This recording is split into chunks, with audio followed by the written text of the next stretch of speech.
नमस्कार दोस्तों, स्वागत है आपका स्टडी ग्लोस पे। देखिए, नेशनल इन्वेस्टिगेशन एजेंसी की तरफ से काफ़ी बड़ा डेवलपमेंट हमारे सामने आया है। एनआईए ने अपने ही एक ऑफिसर जिनका नाम था अरविंद नेगी, इनको गिरफ्तार किया है। लश्कर के साथ में साजिश रचने का जो आरोप है इनके ऊपर लगाया गया है। और ये जो पूरा मामला है, ये मामला दरअसल खुर्रम केस से जुड़ा हुआ है। समझेंगे इस वीडियो में, बहुत कुछ जानने को मिलेगा आपको इस वीडियो में।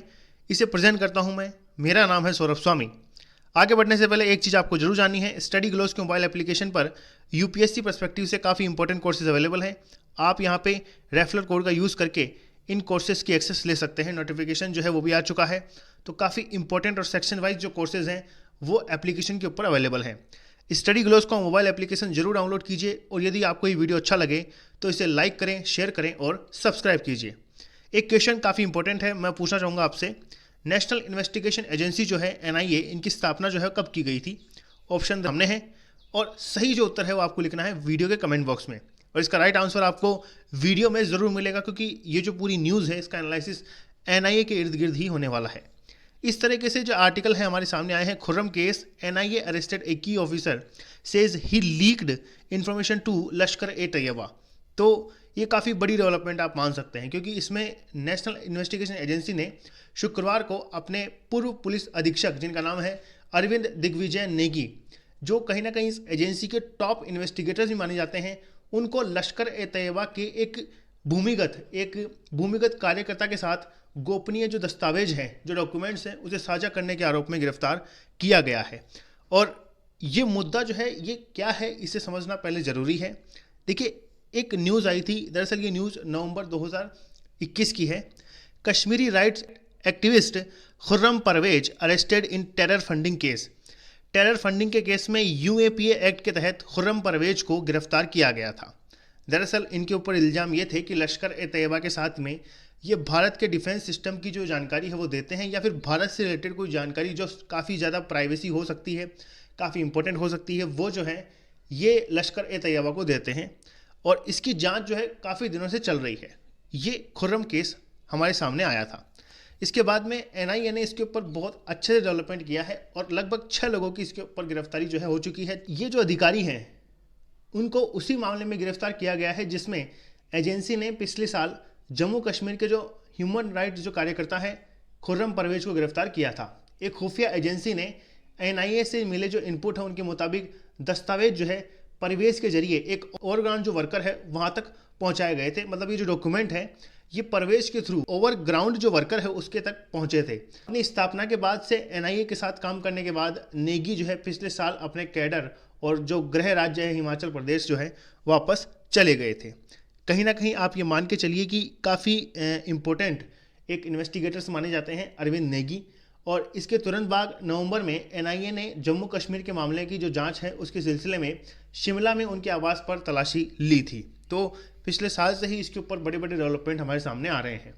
देखिए, नेगी ने विशेष रूप से न केवल जम्मू कश्मीर में आतंकवाद, साथ ही जो हुर्रियत नेताओं के खिलाफ जो एक्टिविटी थी उनमें भी ये शामिल थे, बल्कि हिंदुत्व जो आतंकवादी मामले हैं उनकी जांच करने वाली टीम में ये एक प्रमुख अधिकारी के रूप में भी देखे गए थे।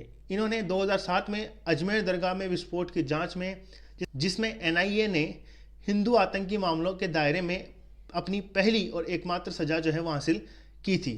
थोड़ा सा एनआईए के बारे में जानते हैं। कि इसका पूरा नाम है नेशनल इन्वेस्टिगेशन एजेंसी।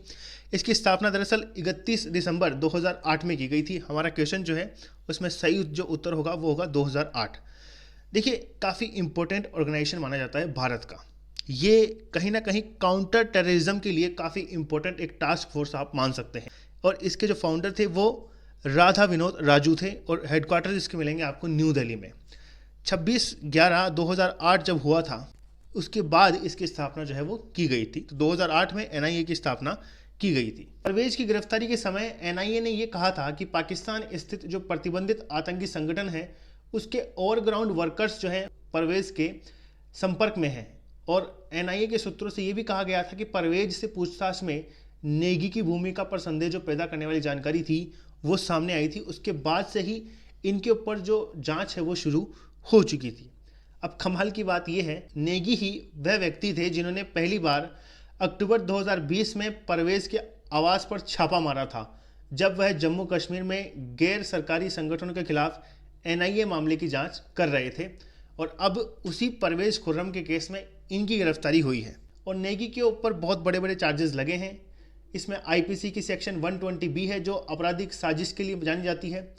सेक्शन 121 है जिसमें सरकार के खिलाफ युद्ध छेड़ने के लिए उकसाना, ये सब चीज़ें शामिल हैं। इसके अलावा सेक्शन 121A भी इसमें शामिल है और साथ ही इसमें 18B और बहुत से जो सेक्शन हैं आईपीसी के उनको तैयार करके फिर इन्हें गिरफ्तार किया गया है। एक जो इम्पोर्टेंट चीज़ है वो आप ये जान सकते हैं कि इनको अनलॉफुल एक्टिविटीज़ प्रिवेंशन एक्ट के तहत भी गिरफ्तार किया गया है। UAPA एक्ट के तहत इन्हें गिरफ्तार किया गया है। ये काफ़ी इम्पोर्टेंट बात है। अधिकारी ने इस इन्वेस्टिगेशन के स्टेटमेंट में ये चीज़ें कही है कि पैसे के बदले महत्वपूर्ण मामलों के दस्तावेजों को एक्सचेंज करना, ये मामला जो है हम इसको मान सकते हैं। हालांकि इस पर कंफर्मेशन नहीं है लेकिन शायद इस तरह की कोई बात होगी। और जांच एजेंसियों ने जो आरोपित हैं इनकी संपत्तियां जो हैं उनको भी जांचना शुरू कर दिया है। अधिकारियों ने ये कहा है कि गिरफ्तारी का फैसला करने से पहले तलाशी के दौरान जब्त किए गए जो इलेक्ट्रॉनिक उपकरण हैं उनको भी सबूतों के रूप में स्कैन जो है वो किया गया था। हिमाचल प्रदेश के किन्नौर में इनका जो घर है वहाँ पर ये जो जांच है वो चल रही थी काफ़ी दिनों से। एनआईए ने ये जो संदिग्ध हैं इनके दावों की पुष्टि करने के लिए नेगी को कई बार पूछताछ की है, उसके बाद में इनको गिरफ्तार किया गया है। तो ये पूरा मामला है। एक काफ़ी इंपॉर्टेंट बात यह है कि UAPA को समझना जरूरी है। इसका पूरा नाम है अनलॉफुल एक्टिविटीज़ प्रिवेंशन एक्ट। देखिए, इस कानून का मुख्य कार्य है जो आतंकवादी एक्टिविटीज़ होती हैं उनको रोकना है।